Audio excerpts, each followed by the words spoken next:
చూసి మన మీద రెచ్చిపోయి మన మీద విరుచుకుపడిందా, లేదా దేవుని కోపం వచ్చిందా? మీకు ఇది అర్థం అవ్వాలంటే ఒక మాట. ఇప్పుడు స్కూల్ ఉంది, స్కూల్ గురించి తీసుకునే స్కూల్లో టీచర్ ఉంటారు, పిల్లలు ఉంటారు, బెత్తం ఉంటుంది. టీచర్ కోపం వస్తే బెత్తం తీసుకుని పడుతుందా, లేదా డైరెక్ట్ గా బెత్తం వచ్చి మనం బాగా చేద్దా?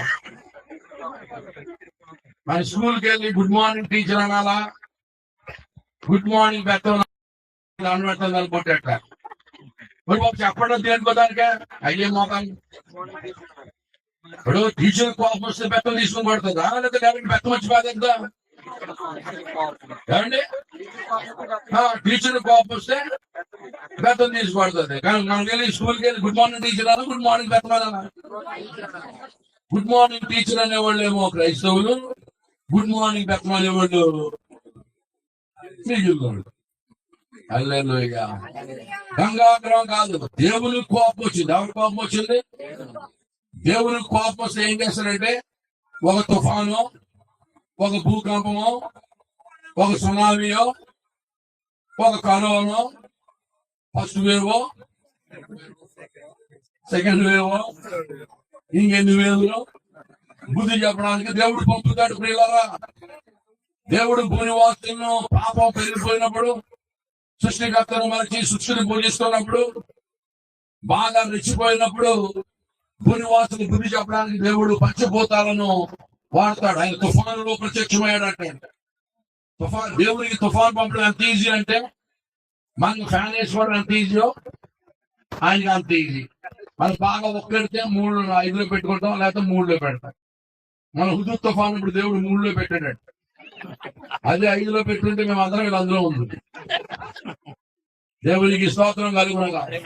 తుఫాను కూడా దేవుని ఆజ్ఞను నెరవేరుస్తుంది. ఎన్ని చెట్లు పడిపోవాలంటే అన్ని చెట్లు పడిపోవాలి, ఎంతమంది చనిపోవాలంటే అంతమంది చనిపోవాలి. పావుల యాక్షన్ చేయమంటే రూపాయి యాక్షన్ చేయడానికి అవకాశము లేదు, మనమే ఎక్స్ట్రా చేస్తాం. తుఫాను కూడా దేవునికి ఆజ్ఞకు లోపడుతుంది. దేవునికి స్తోత్రం కలుగునగా. హల్లెలూయా చెప్పాలి కనుక గంగాగ్రహమా లేకపోతే దైవాగ్రహమా?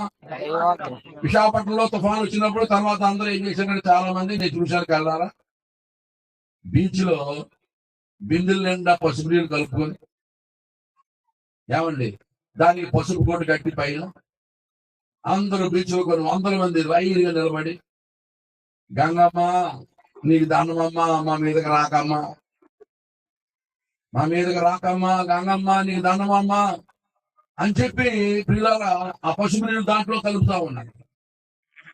చాలా మందికి గంగ కోపం వచ్చింది, గంగని శాంతింపజేయాలనేటువంటి ఒక డైరెక్షన్ ఇస్తా ఉన్నారు. మన ప్రీతం భారతదేశంలో మరి ముఖ్యంగా ఇంకొక యాడ్ వస్తా ఉంది బలంగా. మధ్యకాలంలో చాలా ప్రాపగేషన్ జరుగుతుంది. ఏం తెలుసా, మన అందరము హిందువులము, గంగ తాలూకా బిందువులు చూడలేదా? పెద్ద పెద్ద వ్యాన్లు అవి చూడడం లేదు. మనమందరము హిందువులం, గంగ తాలూకా బిందువులం. ఆ గంగ యొక్క బిందువులు అంటే మనమందరం గంగలోంచి పుట్టుకొచ్చామట. గంగ కోపం వస్తుందట, గంగను శాంతింపజేయాలట, గంగది చాలా పెద్ద సీన్ అట. ఇవాళ అలాగా మనం దిగాం కనుక ఈ గంగ తాలూకా సీన్ ఏంటో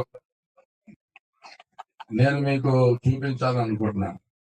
చిత్తగించండి. 114వ కీర్తన, 114వ కీర్తన నేనే చదువుతున్న, చిత్తగించు.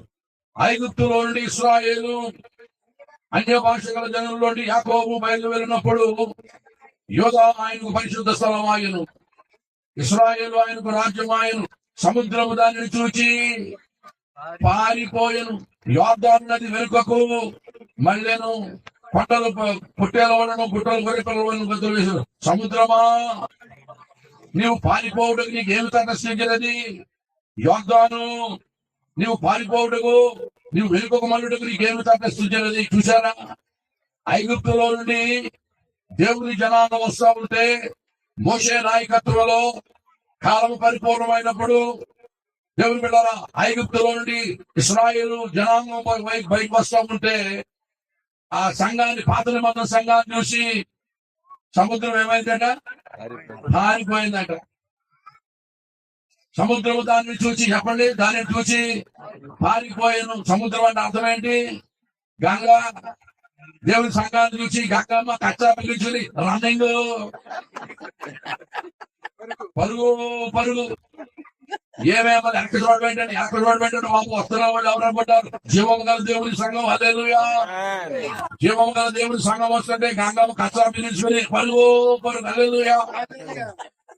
అది మనం చూసి అది పారిపోతుంటే దాన్ని శాంతింపజేయమంటారు రోజు పనికిమా అన్నాడు. దేవుని పెట్టారా గంగ. ఇంకా చెప్పాలా? అసలు యేసు ప్రభు సార్ నీటి మీద నడిచాడు అంటే దాని అర్థం ఏంటి? Jesus was walking on Gangamma. యేసు గంగమ్మ మీద నడిచాను. దేవునికి కలుగునగాక. హల్లెలూయా. దేవుని బిడ్డలారా, ఈవేళ సరైనటువంటి తాత్పర్యం కనుక మనం చెప్పకపోయినట్లయితే, సరిగా వివరించకపోయినట్లయితే, మాదే పాండిత్యము మాదే సత్యం అని చెప్పి జనాల్ని మోసగించడానికి అవకాశం ఉంది.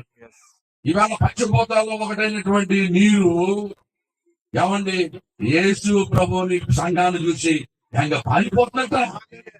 సముద్రమా నువ్వు పారిపోవడం నీకేమి తటస్థించినది? యోర్దాను నువ్వు వెనుకోమనుటకు నీకేమి తటస్థించింది? ఏం జరిగిందా?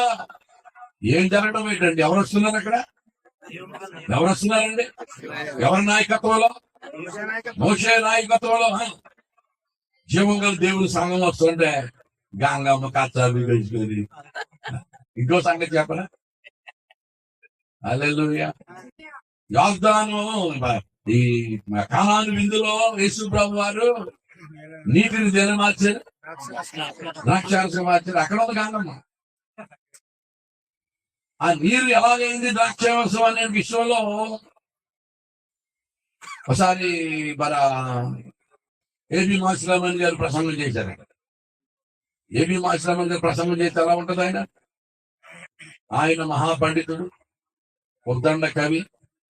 ఆయన ప్రసంగం చేస్తే మనుషులు మంత్రముగ్ధులు అయిపోయారు. ఆ పెళ్లికి కొంతమంది వ్యాపారులు వచ్చారు. పెళ్లి అయిపోయిన తర్వాత మాసిరామన్ గారితో అన్నారట, అయ్యా అసలు ఏమిటి ఆ ధారణ ఏమిటి? ఆ వాక్చాతుర్యం ఏమిటండి? బాబా మీ ప్రసంగం వింటే మనుషులు మంత్రముగ్ధులు అయిపోయారు అనుకోండి. అయ్యా మీరు నీటిని ద్రాక్షారసంగా మార్చిన సన్నివేశం మీద మీరు వర్ణించిన విధం అమోహం అండి. అబ్బాబా ఏం పాండిత్యం అండి అంటూ అన్నారట చెవులు. మనలో మన మాట నిజం చెప్పండి, ఎక్కడన్నా మీరెక్కడ ద్రాక్షారసం వద్దండి. అంత పొగుడి ఏమన్నాడు? మీరెక్కడైనా ద్రాక్షారసం వద్దండి ఎవరిని అడిగారు? మాసిరామయ్య గారు. ఆయన అన్నాడట, మీది ఏ ఊరండి అన్నాడు. మాది హైదరాబాద్ అన్నాడు. మీరు ఎప్పుడైనా ద్రాక్ష తోట చూసారా అన్నాడు. చూడకపోవడం చుట్టూ ద్రాక్ష తోటలే కదా అన్నాడు. ఎవరు మరి ద్రాక్ష తోట నాటేటప్పుడు మొదలని ద్రాక్షరసం వేస్తారా నీళ్ళు వేస్తారా అన్నాడు. నీళ్ళే వేస్తారండి. అలా హనీలో లోపలికే రసం మురికి నీళ్ళు లోపలేదు, మంచి నీళ్ళు పెట్టరా.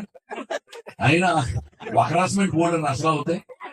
బొబ్బాయి చెట్లు నాటినప్పుడు బొబ్బాయి రసం వేస్తారా? సపోటా చెట్లు నాటినప్పుడు సపోటా రసం వేస్తారా? కొబ్బరి చెట్లు నాటినప్పుడు కొబ్బరి నీళ్ళు వేస్తారా? ఎదవా ఆ మంచి నీళ్ళు అన్ని రకరకాల రసం. మీరు ఒక రసం చెప్పుతున్నట్టు అలా బాబు మీరు దాని పెట్టుకుంటే అవుతుంది. హల్లెలూయా. అలాగా వచ్చారు.